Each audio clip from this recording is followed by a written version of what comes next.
Railway board की press conference हो रही है। उड़ीसा रेल हादसे को लेकर सीधे आपको लिए चलती है। हावड़ा जा रही थी, ये गाड़ी कुछ सेकंड पहले आ रही थी कोरोमंडल से। ये जा रही थी बैंगलोर से हावड़ा की तरफ और उल्टे डायरेक्शन में हावड़ा से चली हुई, मतलब शालीमार से चली थी। एक्चुअली कलकत्ता का एक स्टेशन है शालीमार, वहाँ से चली थी। शालीमार से चली हुई ये गाड़ी कोरोमंडल ये चेन्नई जाने के लिए आ रही थी। इसके लिए भी मेन लाइन सेट थी, दूसरे डायरेक्शन की थी, जिसको हम लोग अप मेन लाइन कहते हैं। उस लाइन का डायरेक्शन सेट था, रूट सेट था, हर तरह से सिग्नल सेट थे और सिग्नल ग्रीन थे। ग्रीन सिग्नल का मतलब है ड्राइवर को सिग्नल का इंडिकेशन अगर ग्रीन मिल रहा है, इसका मतलब है उसका आगे का पाथ एकदम क्लियर है और वो सीधा अपनी पूरी स्पीड, जो भी उसको परमिटेड मैक्सिमम स्पीड है, उस पर वो अपनी गाड़ी को चला के ले जा सकता है। तो वो लगभग यहाँ पे इस सेक्शन पे इस गाड़ी के लिए 130 किलोमीटर की परमिटेड स्पीड है, वो 128 किलोमीटर पर आवर पे था, जो कि हम लोगों ने लोको के रिकॉर्ड से भी कंफर्म किया है। वो 128 किलोमीटर पर आवर की स्पीड पे था कोरोमंडल वाला। और दूसरी डायरेक्शन से यशवंतपुर जो आ रही थी वो भी 126 पे थी, वो भी 130 पे परमिटेड है, वो भी 126 किलोमीटर पर आवर पे थी। इनके सबके लोगों के डेटा से हम लोगों ने ये कंफर्म भी कर लिया है कि ये स्पीड थी गाड़ियों की, जो कि उनकी परमिटेड स्पीड के अंदर थी, लिमिट पे थी। तो ओवर स्पीडिंग की कोई बात नहीं थी। सिग्नल एकदम जो उसको दिख रहा था ग्रीन था और उसको सीधा जाना था। किसी कारणवश जो कारण अभी इन्वेस्टिगेशन में है, और मंत्री जी, जैसा आप लोग देख ही रहे हैं कि मंत्री जी पिछले 36 घंटे से उसी साइट पे, और वो वहाँ से हिल नहीं रहे हैं। वहाँ पे वो रेस्टोरेशन, इन्वेस्टिगेशन, रिलीफ और जितने भी लोग हॉस्पिटल में भी हैं उनसे भी जाके मिल रहे हैं। तो he is doing everything from there and he is leading from the front. So उन्होंने अभी जानकारी दी है कि प्रिलिमिनरी फाइंडिंग से ऐसा लगता है कि सिग्नलिंग में कोई परेशानी पाई गई, लेकिन वो भी प्रिलिमिनरी जानकारी है। हमारे जो कमिश्नर ऑफ रेलवे सेफ्टी हैं उनकी जांच चल रही है, इसलिए उनकी जांच कंप्लीट हुए बिना हम लोग कुछ भी नहीं शेयर कर सकते हैं अभी डिटेल में, क्योंकि जो भी हम कहेंगे अगर वो गलत हो गया तो फिर वो ठीक नहीं होगा। इसलिए हम भी अभी इंतज़ार कर रहे हैं कि वो अपनी फाइंडिंग्स हमें कंप्लीट डिटेल्ड फाइंडिंग्स हमें बताएं, जिससे कि हम लोग पता कर सकें कि क्या कारण था जिसकी वजह से ये दुर्घटना हुई। दुर्घटना सिर्फ कोरोमंडल एक्सप्रेस की हुई है। ये भी एक चीज़ है जो कि सबको समझने की आवश्यकता है कि यहाँ पे 3 इंजन भिड़ गए और बहुत सी मल्टीपल ट्रेन्स जो है वो आपस में टकरा गई, कैसे सब एक ही रास्ते में थी। ये इस तरह की गलत इन्फॉर्मेशन या गलत समझ फ्लोट अराउंड कर रही है। तो उसको क्लैरिफाई करने के लिए मैं दोबारा ये बताना चाहती हूँ कि सिर्फ एक ट्रेन क्षतिग्रस्त हुई, एक ट्रेन का एक्सीडेंट हुआ जो कि कोरोमंडल थी। उस ट्रेन किसी कारण, जिस भी कारण के वजह से, जिसको हमें पता चलेगी अभी डिटेल में कि क्या कारण था, वो जो एक्सीडेंट ग्रस्त हुई और अप लूप लाइन में जो आयरन ओर की ट्रेन खड़ी हुई थी, जो मैंने आपको बताई मालगाड़ी, उससे टकराई। उसके ऊपर उसका इंजन चला गया, उसके कुछ कोचेस चले गए और ये इतना तेज़ इम्पैक्ट था। वो बेसिकली इसलिए था क्योंकि ट्रेन अपनी फुल स्पीड पे थी। 128 kmph पे मामूली चीज़ नहीं है। और दूसरी इशू ये था कि वो एक आयरन ओर की ट्रेन थी, जो कि बहुत ही भारी ट्रेन होती है। तो वो सारा इम्पैक्ट जो है, कोलिजन का इम्पैक्ट, अगर आप लोग किसी भी टेक्निकल कोलिजन एक्सपर्ट से भी पूछेंगे, कोलिजन का इम्पैक्ट उसने कंप्लीटली रिजेक्ट कर दिया, क्योंकि वो आयरन ओर भरी हुई ट्रेन थी। एंड द एंटायर पूरा का पूरा इम्पैक्ट जो है वो सारा का सारा ट्रेन के ऊपर आ गया। कोचिंग ट्रेन थी ये।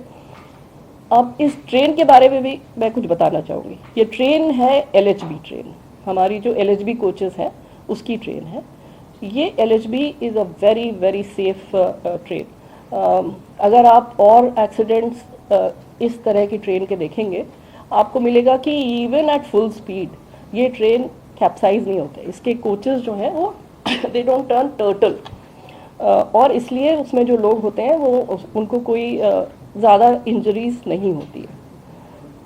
अनफॉर्चुनेटली इस केस में ये ऐसा हादसा हुआ कि इस स्पीड पे अगर पूरा का पूरा इम्पैक्ट ट्रेन के ऊपर आएगा तो कोई भी दुनिया में ऐसी कोई टेक्नोलॉजी नहीं है कि वो इस तरह के जंबलिंग अप को प्रिवेंट कर सके।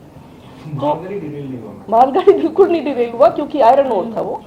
तो आयरन ओर इतना स्टेबल और उसकी सेंटर ऑफ ग्रेविटी इतनी स्टेबल होती है कि वो नहीं हिली तक नहीं, उसमें थोड़ा बहुत इधर उधर हुआ पर वो हिली नहीं, और पूरा इम्पैक्ट जो है वो इस ट्रेन के ऊपर आ गया जो कि पैसेंजर्स के साथ थी, और उसकी वजह से ये इंजरीज और अनफॉर्चुनेट डेथ्स बहुत हुई।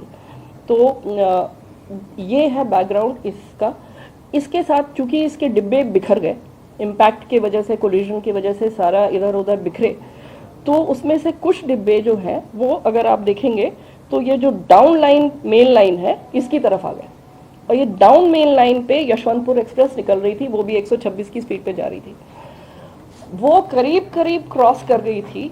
वो तो मिस फॉर्च्यून है कि एक लिटरली एक फ्रैक्शन ऑफ सेकेंड के लिए उसके पीछे के 2 डिब्बे थे जो कि इसके डिरेल डिब्बों के रास्ते में आ गए, और इन डिरेल डिब्बों के इम्पैक्ट से उसके आखिरी 2 डिब्बे वो भी डिरेल होके यशवंतपुर एक्सप्रेस के वो भी डिरेल होके दूसरी तरफ फिक गए। तो ये सारा इतनी स्पीड में और इतने मोमेंटम में था कि उसकी वजह से वो 2 डिब्बे भी क्षतिग्रस्त हुए और उसमें भी कुछ लोगों को बहुत इंजरीज हुई, कुछ डेथ्स भी हुई। ये हुई यशवंतपुर एक्सप्रेस जो कि उसमें इन्वॉल्व हो गई। उसके अलावा जो एक और मालगाड़ी दूसरी तरफ जो खड़ी हुई थी, जो हम जिसको डाउन लूप में दिखा रहे हैं ये आपको, स्टेशनरी गुड्स ट्रेन, ये इस पे भी थोड़ा सा वो डिब्बों का इम्पैक्ट हुआ पर कोई खास उसमें क्षति नहीं हुई। ये पूरे एक्सीडेंट का बैकग्राउंड है। इसके बाद जो सबसे पहला काम हुआ, जो रेलवे में एक बहुत लेट डाउन प्रोसीजर है इस तरह के डिज़ास्टर्स के लिए, कि वो स्टेशन मास्टर ने तुरंत कंट्रोल को मैसेज करी, और उसके बाद हमारी जो मेडिकल रिलीफ ट्रेन होती है वो 2 जगह से तुरंत चल पड़ी। 20 मिनट के अंदर वो गाड़ियाँ चल पड़ी। एक आई खुर्दा की तरफ से, मतलब भुवनेश्वर की तरफ से, और एक आई खड़गपुर की तरफ से। भुवनेश्वर वाली पहले पहुंची और उसके जस्ट 10 मिनट बाद खड़गपुर वाली पहुंची। साथ में एनडीआरएफ को इन्फॉर्म कर दिया गया। एनडीआरएफ की एक टुकड़ी बालासोर में स्थित थी क्योंकि वहाँ पे साइक्लोन और ये सब फ्लड्स वगैरह के लिए उनकी एक टुकड़ी वहाँ पर मौजूद रहती है। उस टुकड़ी को तुरंत इन्फॉर्म कर दिया गया। ये भी मैं बताना चाहूँगी कि हम लोगों की एनडीआरएफ के साथ कंटिन्यूअस इस तरह की घटनाओं से बचने के लिए एक्सरसाइज चलती रहती है, कोऑर्डिनेशन चलता रहता है, और हम लोग बहुत सारी मॉक ड्रिल्स करते हैं। उसका ये फ़ायदा हुआ कि एनडीआरएफ की टीम जो बालासोर में मौजूद थी वो भी वहाँ से चल पड़ी तुरंत तैयार होकर, और वो भी पहुँची। जो आर्मी की भी वहाँ पे एक टुकड़ी मौजूद थी वो भी मोबिलाइज हो गई, उसको इन्फॉर्मेशन पहुँच गई, वो भी आ गई। जो स्टेट एडमिनिस्ट्रेशन था, जो स्टेट डिज़ास्टर रिलीफ थी, जो district manager DM and his team and the SP and the local administration, everybody responded. Locals जो वहाँ पे थे वो तो खैर they are the first responders, वो सारे locals आ गए and immediately जितने लोगों को वहाँ से निकाला जा सकता था, उनको वहाँ से नज़दीक के अस्पताल ले जाया जा सकता था, उसके लिए जो भी कार्रवाई करनी थी वो लोगों ने शुरू कर दी। It is a major disaster, उसमें एक छोटी चीज़ नहीं है, ये एक इतनी बड़ी दुर्घटना और इतने सारे लोगों को का इन्वॉल्वमेंट था। ये सारे लोग इसमें सिर्फ इसी फोकस के साथ लगे रहे कि कैसे लोगों को की जान बचाई जाए और उनको जल्दी से जल्दी हॉस्पिटल पहुंचाया जाए। और जो हमारे डॉक्टर्स वहाँ पे पहुँच गए थे, लोकल डॉक्टर्स, डिस्ट्रिक्ट के डॉक्टर्स पहुँच गए थे, वो फर्स्ट एड वहाँ पे करके एंड इमीडिएटली जो भी इंजर्ड थे उनके लिए जो साधन मिला, जो फर्स्ट अवेलेबल साधन मिला, उससे लोगों को मूव करना शुरू कर दिया। एम्बुलेंसेस तो उसके बाद आई, पर लोगों को इस हिसाब से निकालना और मूव करना शुरू हो गया। ये पूरा बचाव और इसका कार्य पूरी रात चलता रहा। सुबह तक 3 तारीख की सुबह तक जब सारे वरिष्ठ अधिकारी भी पहुंच गए वहाँ पे, मंत्री जी खुद पहुंच गए, भी ये काम चलता रहा। और करीब दोपहर के 2 बजे के करीब जितने भी लोग उसमें या तो फंसे थे या जिस भी तरह से थे उनको निकाल लिया गया। ये काम जब कंप्लीट हो गया, हर तरह से इंश्योर कर लिया, डिस्ट्रिक्ट एडमिनिस्ट्रेशन ने भी, लोकल पुलिस ने भी ये कंफर्म किया कि यहाँ पे अब कोई व्यक्ति इसमें नहीं है, तब उसके बाद रेस्टोरेशन का काम शुरू हुआ। इसलिए रेस्टोरेशन में अभी समय लगेगा। रेस्टोरेशन में भी बहुत बड़ा काम है क्योंकि यहाँ पे ट्रैक वगैरह सब कुछ एकदम डैमेज हो गया। जो OHE के पोल जिस पे कि बिजली के तार चलते हैं वो सब कुछ डैमेज्ड है, तो वो रेस्टोरेशन का काम चलता रहा। उसके बाद पूरी रात मंत्री जी खुद वहाँ पे उसको सुपरवाइज करते रहे सीनियर ऑफिसर्स के साथ। हमारे रेलवे बोर्ड के चेयरमैन साहब और हमारे मेंबर इंजीनियरिंग जो हैं वो खुद, और मेंबर रोलिंग स्टॉक, सब लोग वहाँ पर रहे, जनरल मैनेजर्स, DRMs, सब लोग वहाँ पे। अपार्ट फ्रॉम हमारी टीम्स जो कि लेबर, सारा टेक्निकल टीम्स, सारे मटेरियल जो चाहिए रिप्लेस करने के लिए, सब लोग वहाँ पे मोबिलाइज होते रहे। सारी रात वो गाड़ियाँ भी शटल की तरह से चलती रहीं और वो सामान वहाँ पे पहुँचा के अभी आप देख ही रहे हैं कि रेस्टोरेशन का काम बहुत तेज़ी से चल रहा है। शायद शाम तक 8-8 बजे तक हमको एक लाइन मिलने की उम्मीद है। हो भी सकता है कि अगर काम ठीक चला तो दोनों लाइनें इस लायक हो जाएंगी कि कुछ गाड़ियाँ निकल सकें, धीमी गति से निकल सकें। सर नहीं, I am talking about the main line. पहले मेन लाइन देंगे क्योंकि गाड़ियाँ निकलने लगे, उसके बाद फिर आगे देखते हैं। एक मिनट, हम सारे सवाल रुक जाइए। हाँ, मुझे दो चीजें और बतानी, बस 2 चीजें और बतानी है। ये तो हुआ रेस्टोरेशन का काम। उसके बाद जो इंजर्ड है उनके बारे में मुझे कुछ कहना है। आप लोगों के माध्यम से भी मैं ये सबको कहलवाना चाहती हूँ, हमारी एक सिंपल हेल्पलाइन नंबर है 139। 139 हमने सब जगह अलग अलग स्पेशल हेल्पलाइन नंबर्स खोल दिए, हर जगह हेल्प डेस्क खोल दिए, हर स्टेशन पे जो भी कनेक्टेड स्टेशंस हैं वहाँ पे हेल्प डेस्क खुली हुई है, वहाँ पे ऑफिसर्स बैठे हुए हैं लोगों की, रिलेटिव्स की मदद करने के लिए। हम लोग खुद पूरी रात यहाँ पे 36 घंटे से हमारे मैं पर्सनली तो यहाँ पे 36 घंटे रही हूँ, उसके अलावा बाकी लोग जो हैं वो शिफ्ट ड्यूटी पे आते रहे हैं। हमारा एक वॉर रूम है, वो हम आपको दिखाएंगे, वहाँ से हम सारा कोऑर्डिनेशन कर रहे थे यहाँ से, जो कि दूसरी एजेंसीज के साथ चाहिए, पैसेंजर्स के साथ चाहिए, जो इंजर्ड है उनके साथ चाहिए, उनके रिलेटिव्स के साथ चाहिए, उनके नेक्स्ट ऑफ किन के साथ चाहिए। तो वो हम आपके माध्यम से फिर अपील करना चाहते हैं, हम ये इन्फॉर्मेशन सबको पहुंचाना चाहते हैं जो भी परेशान है इस सिचुएशन में। 139 एक सिंपल नंबर है, उसको कॉल करें।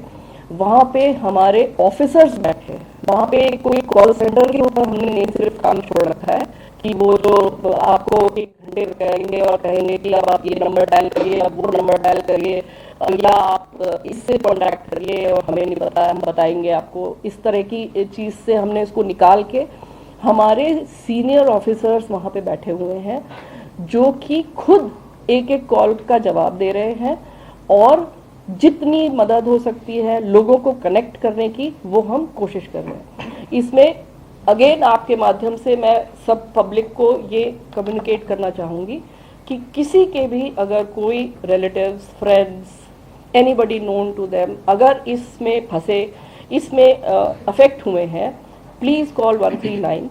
हम उनको बालासोर जहाँ के हॉस्पिटल्स में लोग हैं, भुवनेश्वर जहाँ पे हॉस्पिटल्स में लोग हैं, वहाँ तक हम उनको पहुँचाएंगे। हम उनकी journey, we will take care of their journey, we will take care of connecting them to their loved ones, their friends जो भी इसमें इंजर हुए हैं। हम उनके वहाँ पे लोकल मूवमेंट का अरेंजमेंट करेंगे। हम वहाँ पे अगर उनको कहीं रहने की व्यवस्था चाहिए, उनको खाने की कोई ज़रूरत होगी, वो भी हम लोग देखेंगे। हर एक पेशेंट के साथ हमारा एक स्काउट एंड गाइड नॉमिनेटेड है जो कि उस पेशेंट की और जितने भी उनके रिलेटिव्स, उनके वेल विशर्स उनके साथ है, उनके साथ उनकी जितनी भी तरह की मदद उनको चाहिए, किसी भी तरह की मदद उसको करने के लिए तैयार है। तो ये प्लीज़ इन्फॉर्मेशन फैलाने की ज़रूरत है, ये सबको बताने की ज़रूरत है कि वो परेशान नहीं हो। 139 पे कॉल करेंगे तो हम उनके साथ कनेक्ट हो जाएंगे, फिर हमारी जिम्मेदारी, it is our responsibility to connect to them. ये एक आइटम। दूसरा, जो एक्सग्रेशिया पेमेंट अनाउंस हुआ है, मंत्री जी ने जो माइनर इंजरी है उसके लिए 50,000, जो सीरियस इंजरी है उसके लिए 2 लाख, और अगर किसी की अनफॉर्चुनेटली डेथ हो गई है तो उनके नेक्स्ट ऑफ किन को 10 लाख की घोषणा की हुई है। ये हम लोग कंटिन्यूअसली इसका वितरण कर रहे हैं। जितने भी इंजर्ड लोग हैं और जो हॉस्पिटल में हैं अभी भी, उनको हम लोगों ने इंश्योर किया है कि उनको एक्सग्रेशिया पेमेंट तुरंत हो जाए। उनको जिस भी तरह की आर्थिक मदद चाहिए वो तो मिल ही जाए, उसके अलावा हमें जो करने की और आवश्यकता है वो हम कर ही रहे हैं, वो मैंने आपको बताया है। 3.22 करोड़ हाँ, डिस्पर्स कर चुके हैं टू वेरियस पीपल। सो ये इंफॉर्मेशन भी अगर आपके माध्यम से आम लोगों तक पहुंच जाए, जो भी कंसर्न लोग हैं उन तक पहुंच जाए, तो हम I will be really thankful. That is my request. इसके बाद I am ready to take the question. I have all the time. I have all the time. I will answer everybody. Can we talk one by one? One by इसमें one. एक One. Data add कर लीजिए। Ma'am ने जितना बोला है जो disbursal हुआ है, सब बताऊंगी। I'll tell you everything.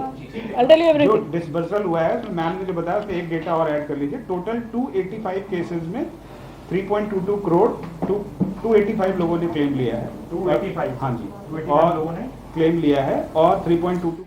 तो उड़ीसा में हुए रेल हादसे पर रेलवे बोर्ड की ये बैठक और पूरा क्लेरिफिकेशन यहां पर दिया गया है कि किस तरीके से हादसा हुआ, लेकिन जांच अभी जारी है। जो मुख्य कारण है वो पूरी तरीके से जब जांच रिपोर्ट में सामने आएंगे तो वो भी मीडिया